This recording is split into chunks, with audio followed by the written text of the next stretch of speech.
এই যে বললামই তো আমি যে নাম্বার 3 যে পয়েন্টটা বললাম, এই যে পলিটিক্যাল ইস্যুসগুলো সামনে আসার কারণেই, এই যে রাজনৈতিক এই আন্দোলন এগুলোর মধ্যে স্টুডেন্টসরা জড়িয়ে পড়ছে, এই কারণেই কিন্তু তারা পড়াশোনা থেকে পিছায় আসছে।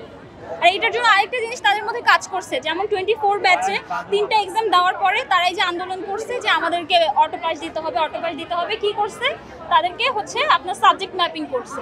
তো ওইটা থেকে আসলে স্টুডেন্টসরা চিন্তা করছে যে আমরা এগুলো নিয়ে আন্দোলন করলে, পলিটিক্যাল ইস্যুতে জড়িয়ে পড়লে তাহলে হয়তো আমাদেরকে এক্সামে আমাদেরকে কম্প্রোমাইজ করা হবে, আমাদেরকে এক্সামে হয়তো ইজি করে দেওয়া হবে বা সাবজেক্ট ম্যাপিং করা হবে বা ঘুমচুম কিছু একটা করা হবে। সহপাঠীদের যাদের রেজাল্ট খারাপ হয়ে গেছে তাদের উদ্দেশ্যে তো আসলে এখন কিছু বলার নেই, কজ রেজাল্ট আসলে আমারও খারাপ হয়েছে।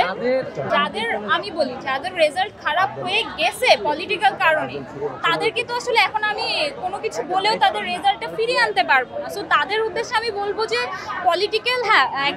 পলিটিক্যাল সেক্টরে যাওয়া এক নাগরিক হিসেবে এটা ভালো, বাট এমন পড়াশোনা বাদ দিয়ে বা পড়াশোনাকে পেছনে ফেলে আমি শুধু পলিটিক্যাল সাইডেই চলে গেলাম, এইটা না করে পড়াশোনার জায়গাটা ঠিক রেখে, নিজের ক্যারিয়ারটা ঠিক রেখে তারপরে যেন আমরা পলিটিক্যাল সাইডে যাই, এটাই বলবো আমি আমার সহপাঠীদের। আর যারা আমার জুনিয়র আছো তাদেরকে বলবো যে তোমরা আসলে তোমাদের বয়সটা এখনো কিন্তু অনেক কম, তোমাদের কিন্তু পলিটিক্সের মধ্যে যাওয়ার মতো বয়স এখনো সেভাবে হয়নি।